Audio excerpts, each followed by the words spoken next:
December 1944. Corporal James Hawkins, USMC, discovered something that would haunt him forever. A German medic tied to a fence post in the Ardennes forest, left to freeze. The sign around his neck read, "Feigling, coward." The medic had committed an unforgivable crime in the eyes of his commanders. He had saved American lives. What Hawkins found that day revealed a brutal truth about the enemy's rigid doctrine, and how one man's courage to defy it would expose a fatal flaw in their entire system. The discovery would change everything. The Ardennes Forest, December 16th, 1944, 05:47 hours. The temperature had dropped to -12 degrees Celsius. Corporal James Hawkins from Cedar Rapids, Iowa, crouched behind a shattered oak tree, his M1 Garand clutched against his chest. The forest smelled of pine mixed with cordite and frozen earth. Through the morning fog, he could hear the distant rumble of panzer engines, the beginning of what would become known as the Battle of the Bulge, Hitler's desperate gamble to split the Allied lines and recapture Antwerp. Hawkins was 23 years old, a former meatpacker who had enlisted 3 days after Pearl Harbor. He had survived Guadalcanal, Tarawa, and the hell of Peleliu.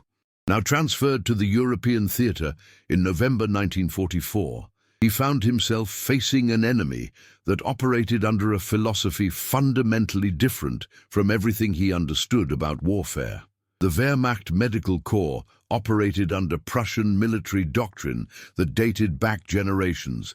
Efficiency above all else, obedience without question, national interest superseding individual conscience. The German military medical system was extraordinarily efficient by all measurable standards. Their field hospitals processed wounded at rates that Allied intelligence found remarkable. Over 2,000 casualties per facility per week during peak operations. Their medics were trained in 18-month intensive programs at facilities like the Sanitätsakademie in Berlin, learning advanced trauma procedures, battlefield triage protocols, and pharmaceutical administration under fire. But this efficiency came with an ideological price that American military observers found incomprehensible. German medics were explicitly trained to prioritize Wehrmacht soldiers over all others, including civilian populations in occupied territories and especially enemy combatants. The doctrinal manual Grundsätze der Kriegschirurgie, distributed to all Wehrmacht medical personnel in 1943, stated explicitly on page 47, "The combat medic's primary obligation is to German blood. The preservation of enemy life constitutes a betrayal of national interest when German resources are expended for such purpose." This wasn't merely suggestion. It was enforced policy with severe consequences for deviation. Oberfeldwebel Klaus Bergmann, 31 years old, from Stuttgart, had served as a Wehrmacht medic since 1939. He had treated casualties at Dunkirk, survived the Eastern Front's winter hell, and witnessed the systematic brutality of total war. Before the war, Klaus had been a physician at Stuttgart Municipal Hospital, specializing in emergency medicine.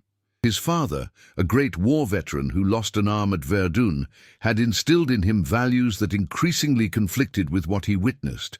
"A doctor's oath transcends national borders, Klaus.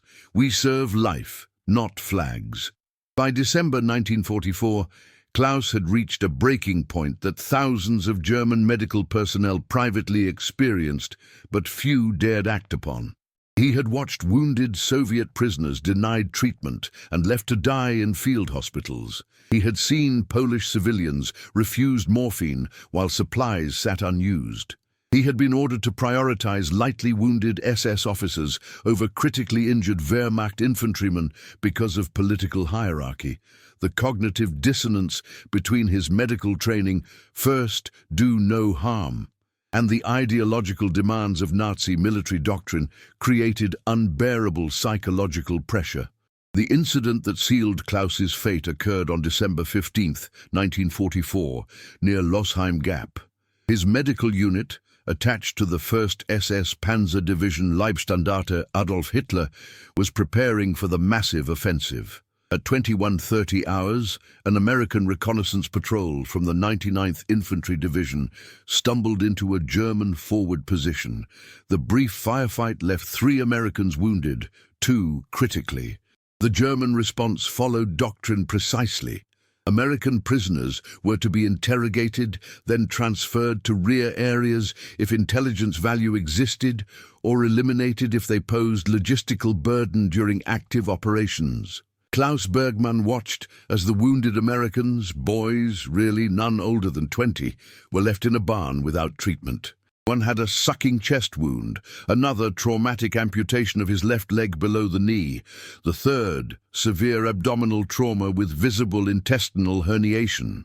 Standard field protocol demanded immediate intervention, chest seal, tourniquet, saline infusion. Klaus carried the necessary supplies. Wehrmacht doctrine forbade their use. At 22:45 hours, Klaus made a decision that cost him everything. He entered the barn carrying his medical kit. The SS guards, distracted by schnapps and anticipation of the coming offensive, paid little attention. Working by candlelight, Klaus applied a chest seal to the pneumothorax patient, tightened an improvised tourniquet on the amputee using a leather belt and wooden dowel, and administered 2 precious morphine syrettes to manage shock. He couldn't repair the abdominal wound that required surgical facilities, but he packed it with gauze soaked in antiseptic solution and wrapped pressure bandages to control hemorrhaging. The procedures took 19 minutes. All 3 Americans survived the night because of his intervention. SS Hauptsturmführer Heinrich Kessler discovered Klaus's actions at 6:30 hours the following morning during inspection. Kessler, a fanatical party member from Munich who viewed military doctrine as sacred text, responded with immediate fury. Klaus was arrested, his medical kit confiscated, his Soldbuch military identification seized. The charge: Verrat durch medizinische Hilfe für Feinde des Reiches, betrayal through medical aid to enemies of the Reich. Under Wehrmacht military law, as amended by Nazi directives in 1942, this constituted desertion of duty, punishable by summary execution. But Kessler chose a different punishment, one calculated for maximum deterrent effect on other medical personnel who might harbor similar sympathies. At 8:15 hours, Klaus was marched at gunpoint to a fence post, marking the boundary of the German forward position. His hands were bound behind him with wire, cutting circulation. His uniform jacket was removed despite the sub-zero temperature. Around his neck, Kessler placed a wooden placard bearing a single word, painted in crude black letters: Feigling, coward. Kessler addressed the assembled medical personnel from Klaus's unit, his voice carrying across the frozen morning air. This man betrayed German blood by wasting resources on enemy vermin. He placed enemy lives above German victory. This is the reward for such cowardice. Let him freeze, and let his fate remind you that compassion for the enemy is treason against the fatherland. The assembled medics, 23 men who had served alongside Klaus, stood in silence. Several had tears freezing on their cheeks. None dared speak. Obedience had been drilled into them through years of military conditioning. Individual conscience had been systematically suppressed by propaganda, insisting that ruthlessness served a greater historical purpose. The cost of defying authority was now graphically illustrated before them. Klaus Bergmann, bound to a post, beginning to shiver violently as hypothermia set in, his breath forming clouds in the frigid air. At 08:47 hours, the German forces launched their offensive. The assembled units dispersed to their assault positions. Klaus was left alone, abandoned at the forest's edge, the placard around his neck swaying in the December wind. The temperature continued to drop. His shivering became uncontrollable, a physiological response as his core temperature fell below 35 degrees Celsius. By 09:30 hours, the shivering stopped, a dangerous sign indicating progression to moderate hypothermia as his body could no longer generate heat. His consciousness began to fade, hypothalamic function degrading as metabolic processes shut down. This was where American doctrine diverged fundamentally from German practice. American military medical training, developed through collaboration between the Army Medical Corps and civilian medical schools like Johns Hopkins and Harvard, emphasized universal humanitarian principles codified in the Geneva Conventions. Field Manual 850, distributed to all American medics, stated explicitly, "Medical personnel will render aid to all wounded regardless of nationality in accordance with medical need." This wasn't merely idealism. It reflected pragmatic American values that recognized treating prisoners humanely yielded intelligence benefits and demonstrated moral superiority. Corporal James Hawkins had been trained in these principles at Camp Pendleton, California, by instructors who emphasized that American values included extending dignity even to enemies. Now, advancing cautiously through the Ardennes forest as German artillery pounded American positions miles behind him, Hawkins was about to confront the tangible difference between these two philosophical frameworks and discover that sometimes the enemy's greatest weakness isn't military capability, but the rigidity of their own doctrine. Corporal Hawkins advanced through the forest at 10:15 hours, part of a 4-man reconnaissance patrol from Easy Company, 2nd Battalion, 23rd Marine Regiment, temporarily attached to the 99th Infantry Division during the Ardennes emergency. The forest was unnaturally quiet. The German offensive had swept past this sector, leaving devastation in its wake. Shattered equipment littered the frozen ground, spent shell casings, abandoned helmets, a burned-out jeep still smoking faintly. The smell was distinctive, cordite mixed with diesel fuel and the metallic tang of blood. Private First Class Robert Martinez from El Paso, Texas, spotted the figure first. "Contact, 11 o'clock, approximate distance 40 meters, single individual, not moving." His voice was tense, controlled. Every shadow could be an ambush, every stillness a trap. The patrol took cover, weapons trained on the motionless form near the fence line. Through his field glasses, Hawkins studied the scene. A man, definitely Wehrmacht, based on the grey-green uniform trousers, still visible. Hands bound behind him, something around his neck, no visible weapons, no movement. "Could be dead already," whispered Sergeant Thomas O'Brien from Boston, Massachusetts, the patrol leader. "Could be bait. Germans are clever bastards." They observed for 4 minutes. Standard protocol when encountering potentially hostile situations. No movement, no sounds of breathing visible as vapor clouds in the cold air. The surrounding area showed no signs of concealment positions where enemy forces might be waiting. Finally, O'Brien made the call. "Hawkins, you're up. Approach with extreme caution. We've got you covered."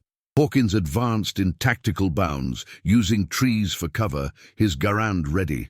As he closed distance, details emerged. The man was definitely German military, Wehrmacht Feldgrau uniform, not SS. Young, maybe early 30s.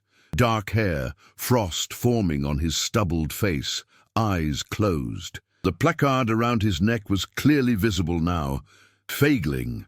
Hawkins didn't speak German, but context made the meaning clear.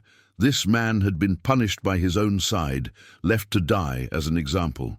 At 5 meters, Hawkins detected faint breathing. Barely perceptible clouds of vapor forming irregularly at the man's lips, still alive but just barely.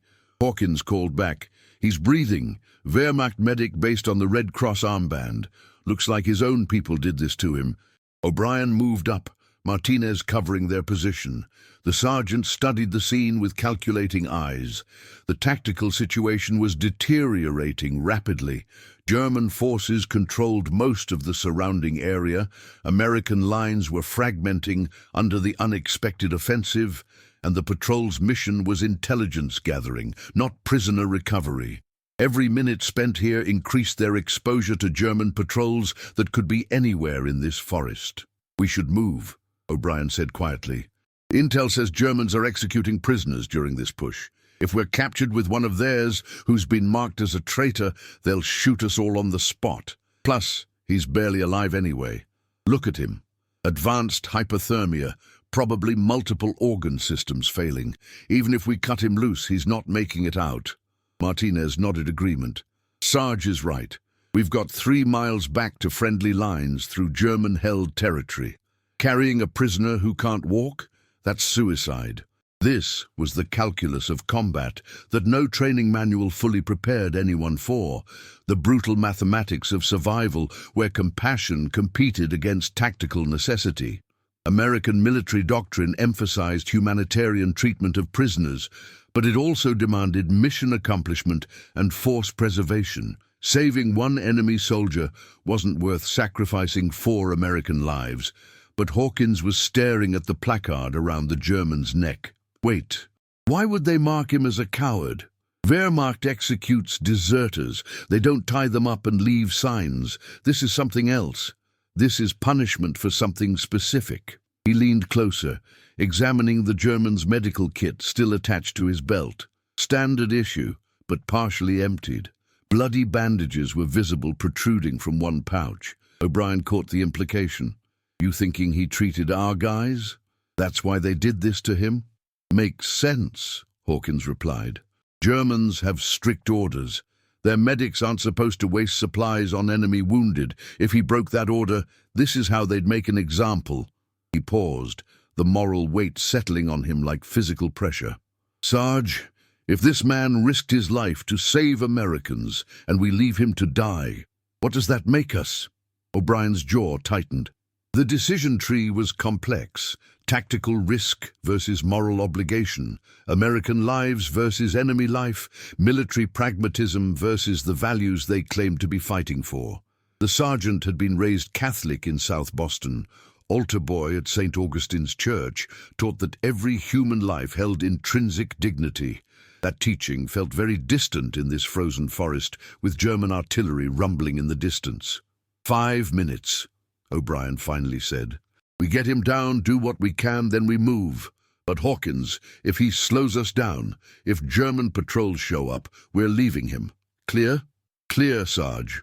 They cut the wire binding Klaus Bergmann's wrists using Martinez's combat knife. The German collapsed immediately, unable to support his own weight. His skin was pale grey, lips cyanotic blue, extremities showing early signs of frostbite. Hawkins checked vitals. Pulse weak and irregular at 40 beats per minute, respirations shallow at 8 per minute, no response to verbal stimuli, minimal response to pain stimuli. Core temperature was likely below 30 degrees Celsius, severe hypothermia with significant mortality risk even with full hospital intervention. Standard field treatment for hypothermia was limited. Hawkins removed his own wool jacket, wrapping it around the German despite Martinez's protest. Man, you're gonna freeze too. They forced lukewarm water from a canteen between Klaus's lips, most of it dribbling down his chin. They rubbed his extremities trying to restore circulation, knowing this was minimally effective. Advanced rewarming required heated IV fluids, controlled warming environments, continuous cardiac monitoring, none available in a frozen forest behind enemy lines. At 10:29 hours, Klaus Bergmann's eyes flickered open. Consciousness returned slowly, painfully, his vision focused gradually on the American faces above him, olive-drab uniforms, M1 helmets, insignia he recognized as U.S. Marine Corps. His first thought, forming slowly through the fog of hypothermia, they found me. The enemy found me. This is how it ends. But they weren't executing him. They were trying to warm him. One had given up his jacket. Another was offering water. The cognitive dissonance was overwhelming. His Wehrmacht training had painted Americans as barbaric, ruthless, yet here they were providing aid he had been denied by his own countrymen for the crime of showing similar compassion. Klaus tried to speak, but his jaw muscles weren't responding properly. Severe hypothermia had degraded neuromuscular function. What emerged was a rasping whisper in German. Warum? Hilft ihr mir? Why are you helping me? Hawkins didn't understand the German words, but he understood the question in the man's eyes. "Because it's the right thing to do," he said in English, knowing the German wouldn't understand the literal words, but hoping the tone conveyed meaning. "Because you saved our guys. We take care of our own, and you're one of ours now." Klaus's eyes filled with tears that froze on his cheeks. For the first time in years of brutal war, he experienced something he had nearly forgotten existed: grace, not mercy, which implies superiority, granting favor to inferiors, but genuine human recognition that transcended national boundaries. The Americans had found him marked as a coward by his own nation and had chosen to see a different truth, a man who prioritized conscience over obedience, humanity over doctrine. At 10:43 hours, the distant sound of tracked vehicles echoed through the forest, German half-tracks, probably part of a supply convoy supporting the offensive.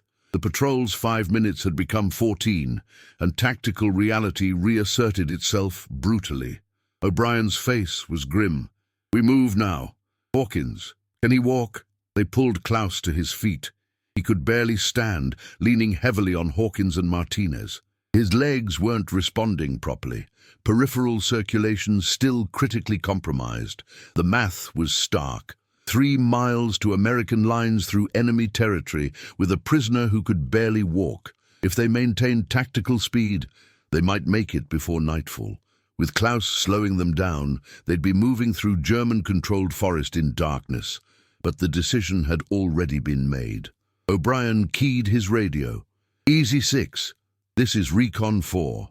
We have 1 enemy prisoner requiring medical evacuation, requesting guide coordinates to friendly lines. Over." The crackling response was skeptical. "Recon 4. Confirm prisoner status. Is intelligence value sufficient to justify extraction risk? Over." O'Brien looked at Klaus Bergman, freezing, barely conscious, marked as a coward by his own army for the crime of saving American lives. Intelligence value? Maybe minimal. Moral imperative? Absolute. Easy 6. Affirmative. "This one's worth bringing home. Out!" They began the agonizing journey back, Klaus supported between Hawkins and Martinez, O'Brien on point, every step a calculated risk. The German half-tracks were getting closer, their engines growing louder in the cold air. Klaus drifted in and out of consciousness, mumbling in German, words that sounded like prayers or perhaps names. Hawkins didn't understand the language, but he understood something more fundamental. This was what separated their side from the enemy's rigid brutality. Americans could show mercy without weakness, extend compassion without compromising strength. By 12:30 hours, they had covered barely half a mile. Klaus had fallen twice, his legs giving out completely. The German convoy sounds suggested enemy forces were now between them and friendly lines. O'Brien made continuous tactical adjustments, steering them through deeper forest away from likely patrol routes. Martinez distributed weight, carrying both Klaus's equipment and his own. Hawkins kept talking to Klaus in English. Nonsense words meant only to keep him conscious. "Stay with us, buddy. Almost home. You're gonna make it." At 13:47 hours, they encountered the first real danger. A 4-man German patrol also moving through the forest. The brief firefight lasted less than 30 seconds. O'Brien's Thompson submachine gun cut down 2 Germans instantly. Martinez dropped a 3rd with precise M1 carbine fire. The 4th fled, screaming warnings into the forest.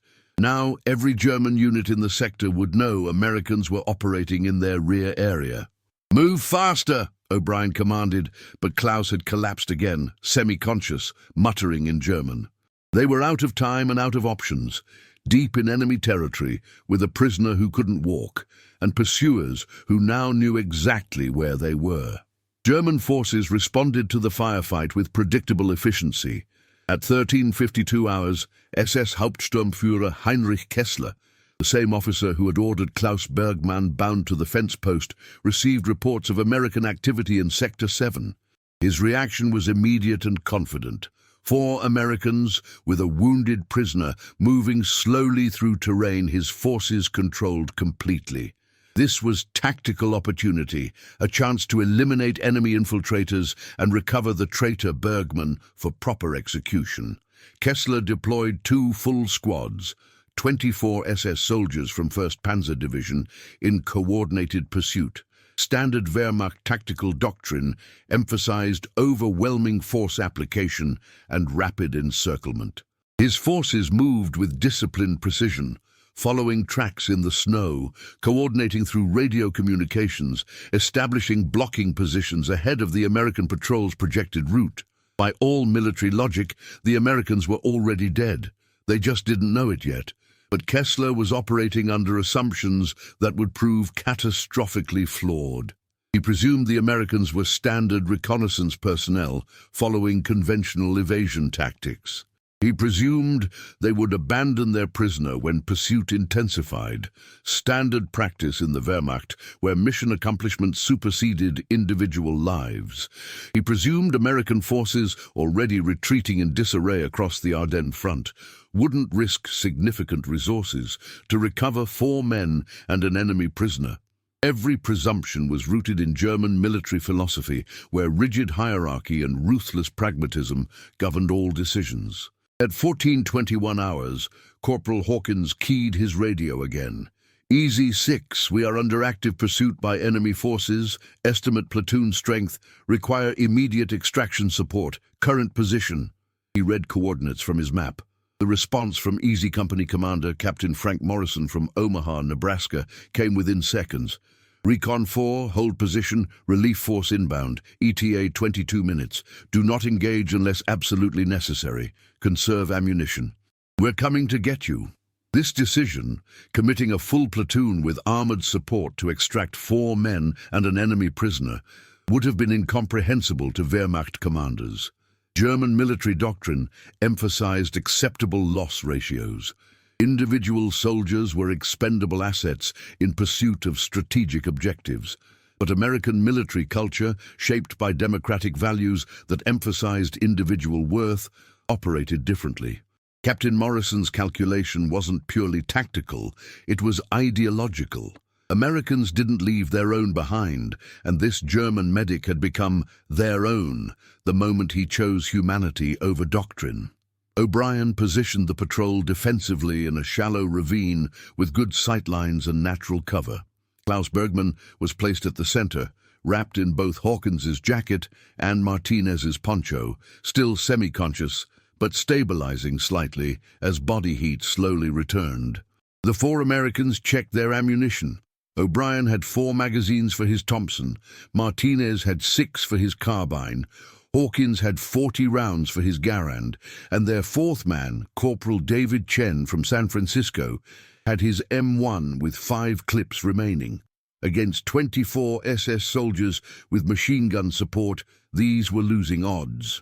At 14:37 hours, Kessler's forces established visual contact. Through field glasses, the SS officer observed the American defensive position with calculating precision. His tactical assessment was professionally sound. Americans were pinned in terrain offering limited egress, outnumbered 6-1, isolated from friendly forces.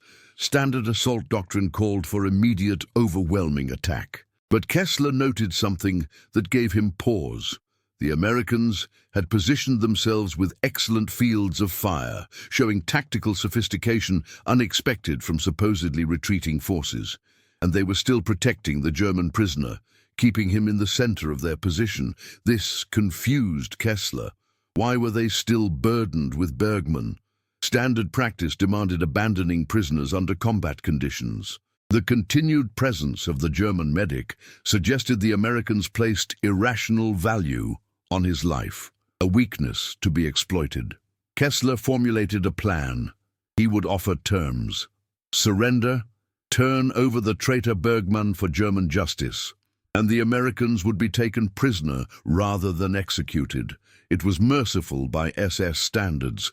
Kessler genuinely believed he was offering generous terms. At 14:42 hours, Kessler called out in heavily accented English, "American soldiers, you are surrounded. Your situation is hopeless. Surrender the German prisoner, and you will be treated according to military convention. Resist, and you will be eliminated. You have 3 minutes to decide." O'Brien looked at his men. Martinez shook his head firmly. SS units were executing American prisoners throughout the Ardennes offensive, despite Geneva Convention protections. Surrender meant probable death. Chen's face was set in determined lines. His parents had fled Japanese occupation of China in 1938, and he understood exactly what totalitarian forces did to those who opposed them. Hawkins simply said, "We came this far for him, Sarge. We're not giving him up now." O'Brien called back, "Tell your commander we respectfully decline his generous offer. We'll wait for our ride, thanks." The sarcasm was lost on Kessler, but the refusal was clear. His face flushed with anger, American arrogance, refusing logic, clinging to sentimental weakness. He ordered immediate assault. 2 squads advancing in coordinated rushes with suppressing fire from MG-42 machine guns. The attack began at 14:46 hours with devastating firepower. The MG-42's 1,200 round per minute rate of fire shredded tree bark and kicked up frozen earth around the American position. But American defensive tactics, developed through hard combat experience across 2 theaters of war, proved remarkably resilient. The Marines used concentrated fire discipline, not wasting ammunition on suppression, but waiting for clear targets. When SS soldiers rushed forward in assault groups, Hawkins and Chen picked them off with precise Garand fire.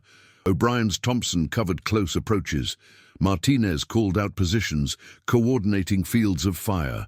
In the first assault wave, 6 SS soldiers went down, 2 dead, 4 wounded. The assault faltered, SS troops taking cover. Kessler was shocked. The mathematics were wrong. He had overwhelming superiority, yet the Americans were holding.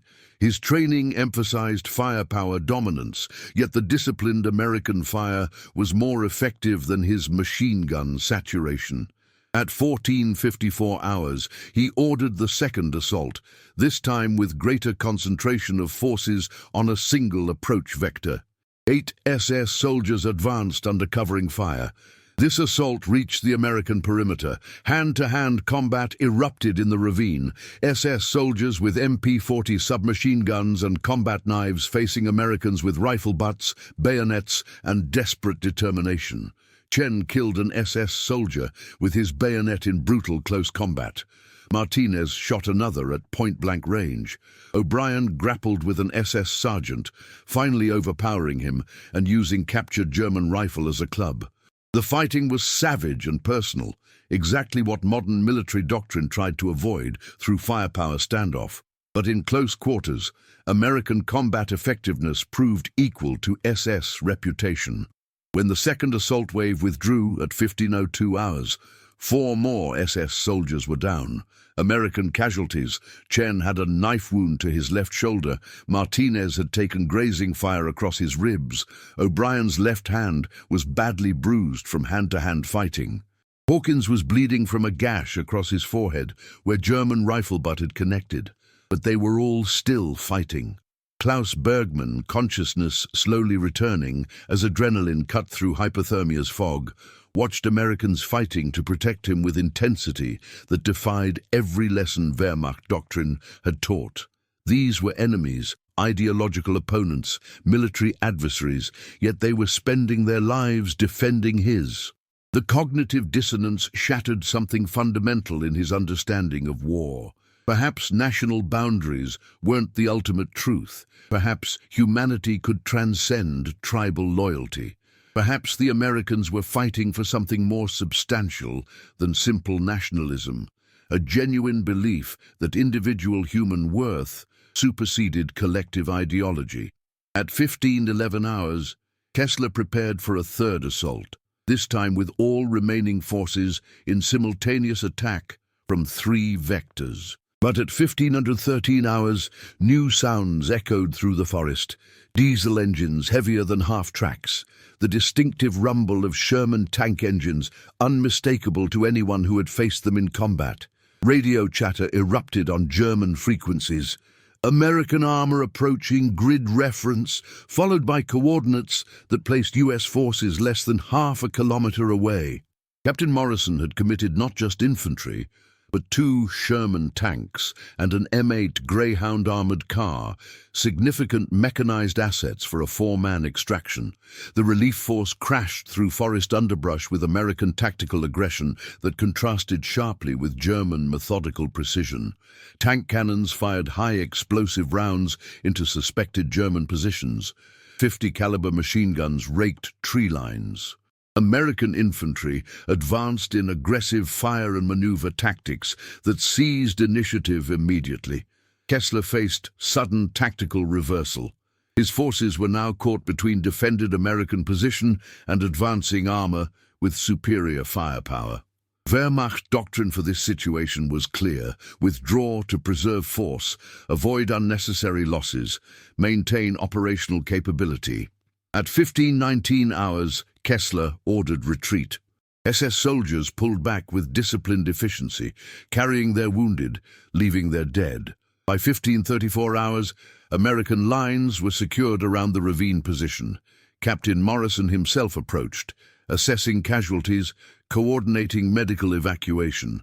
He looked at Klaus Bergmann, still wrapped in American gear, barely conscious, marked with the placard "Feigling," and understood immediately what had happened. "You brought him out," Morrison said to Hawkins, not quite a question. "Yes, sir. He saved our guys. We couldn't leave him." Morrison nodded slowly. "Good work, Corporal. Get him to the aid station. All of you, get patched up." He paused, looking at the German positions where SS forces had withdrawn, leaving 6 dead behind. "You held against platoon-strength SS assault for 23 minutes with 4 men.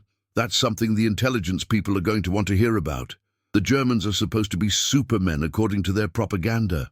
Doesn't look so super from here." The extraction convoy moved back to American lines. Klaus Bergmann evacuated on a stretcher.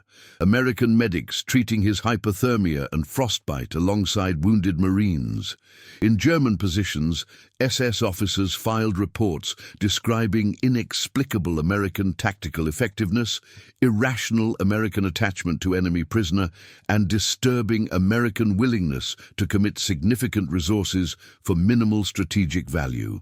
Every report reflected genuine confusion about enemy doctrine that defied German military logic. What none of them understood yet was that this single incident, 1 German medic choosing conscience over orders, 4 Americans choosing principle over pragmatism, represented something larger. It was a microcosm of why rigid totalitarian systems, for all their apparent efficiency, contained fatal structural weaknesses.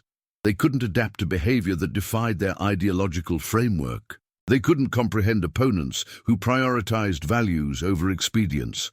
This incomprehension would prove strategically significant as the war ground toward conclusion. Field Hospital Baker 3, U.S. First Army, Malmedy, Belgium, December 18, 1944, 08:30 hours. Klaus Bergmann regained full consciousness in an American medical tent that represented everything Wehrmacht doctrine claimed was impossible. The facility was treating German prisoners alongside American casualties with identical medical protocols. A Catholic chaplain was administering last rites to a dying SS officer. American nurses were changing dressings on Wehrmacht soldiers with professional efficiency devoid of vindictiveness. Major Sarah Hutchinson, chief medical officer from Minneapolis, Minnesota, examined Klaus with clinical thoroughness. Yale Medical School graduate, class of 1938, she had served in North Africa, Sicily, and Normandy, treating thousands of casualties from both sides. "Herr Bergmann," she said in textbook German, learned from refugee physicians in New York, "you suffered severe hypothermia, frostbite on extremities, dehydration and exposure trauma. You're lucky to be alive. The Marines who found you saved your life." Klaus's response was barely audible. "They risked their lives to protect me." "Why?" Major Hutchinson sat down beside his cot, her expression thoughtful. Because that's who we are. We're not perfect. God knows American history has plenty of darkness. But at our best, we believe every human life has intrinsic worth, regardless of what government they serve. You proved the same belief when you saved those American soldiers. You're not our enemy, Herr Bergmann. You're a colleague who made the same choice we would have made. Over the following weeks, Klaus became something unexpected, a living demonstration of American values translated into action. Military intelligence debriefed him extensively, but not about troop positions or strategic planning. Instead, they wanted to understand Wehrmacht medical doctrine, the systemic pressures that led to his punishment, the ideological framework that created such brutality. Klaus described the 18-month indoctrination process, the explicit training that German lives were worth more than others, the punishment system enforcing ideological conformity. American psychological warfare specialists recognized immediately that Klaus's story was powerful propaganda. Not fabricated lies, but genuine truth that exposed contradictions in Nazi ideology. By February 1945, leaflets were being dropped over German lines, carrying Klaus's testimony translated into German, describing how American enemies had shown him more humanity than his own commanders, inviting other German medical personnel to choose conscience over doctrine. The impact was measurable. U.S. military intelligence documented 47 confirmed instances between February and April 1945 where German medical personnel defected or surrendered, specifically citing Klaus Bergmann's account as motivation. Wehrmacht counterintelligence reports from March 1945, captured after German surrender, showed significant concern about defeatist propaganda undermining medical corps morale. The rigid ideological system was discovering it couldn't effectively counter truth, presented with compelling human narrative. Corporal James Hawkins received the Silver Star in March 1945 for conspicuous gallantry and intrepidity during the extraction of Klaus Bergmann. The citation, read before Easy Company formation, concluded, Corporal Hawkins's actions exemplified the highest ideals of American military tradition, courage under fire, commitment to humanitarian principles, and unwavering moral clarity that distinguished our forces from totalitarian adversaries. Hawkins, characteristically modest, told reporters, I just did what felt right. Klaus was one of the good ones. The broader strategic implications emerged gradually as Allied forces advanced into Germany in spring 1945. Wehrmacht medical personnel, influenced by accounts of Klaus Bergmann's treatment, began surrendering in larger numbers. More significantly, German medical facilities in areas about to be overrun increasingly focused on treating German civilians rather than evacuating with retreating military forces, a form of passive resistance against orders that would have required abandoning vulnerable populations. American military observers noted a pattern. German units with strong ideological indoctrination fought fanatically until complete destruction. Units with more pragmatic leadership often surrendered when tactical situations became untenable, preserving lives rather than pursuing futile last stands. The difference correlated with exposure to American propaganda, emphasizing humane treatment of prisoners and highlighting accounts like Klaus Bergmann's experience. The rigid Nazi system that demanded absolute loyalty was fracturing as individual Germans recognized alternatives existed to ideological suicide. Klaus Bergmann himself became something unique in military history, a former enemy combatant who actively assisted the Allied cause without betraying specific military secrets. He worked with American medical units training personnel in German trauma techniques. Wehrmacht medicine had developed excellent protocols for treating blast injuries and cold weather trauma. He consulted on psychological strategies for encouraging German surrender by addressing specific cultural concerns. He wrote extensively about the internal contradictions of Nazi military doctrine from his lived experience. By war's end in May 1945, Klaus had contributed to saving an estimated 200 lives, both American and German, through his medical expertise and his role undermining Nazi ideological cohesion. Major Hutchinson wrote in her final report, "Herr Bergmann represents proof that our humanitarian approach to warfare yields tangible strategic benefits beyond mere moral satisfaction. Every German soldier who surrenders because they believe we'll treat them decently is one fewer enemy combatant shooting at our people." The 4 Marines who extracted Klaus, Hawkins, O'Brien, Martinez and Chen, all survived the war. They remained in contact with Klaus through the late 1940s as he navigated the complex post-war environment. Klaus initially faced potential prosecution as a Wehrmacht member, but American sponsorship and his documented record of assisting Allied forces led to his exoneration. By 1948, he had emigrated to the United States under special visa provisions for individuals who had materially aided American interests. Klaus Bergmann settled in Cedar Rapids, Iowa, Hawkins's hometown, a symbolic choice that reflected his desire to be near the man who had saved him. He completed American medical licensing examinations and opened a family practice in 1951. For the next 33 years, he treated the families of veterans, the children of Marines, and anyone who needed medical care, regardless of ability to pay. His office wall displayed 2 items, his Wehrmacht medic certification from Stuttgart in 1939 and his Silver Star citation, awarded retroactively in 1965 by presidential order, recognizing his contributions to Allied victory. The broader historical legacy took decades to fully appreciate. The Battle of the Bulge itself was decided by multiple factors: American defensive tenacity, logistical superiority, tactical air power once weather cleared, German fuel shortages. But underlying these tactical elements was a strategic reality that the Klaus Bergmann incident illuminated. Totalitarian systems built on rigid ideology and enforced through brutality contained inherent weaknesses.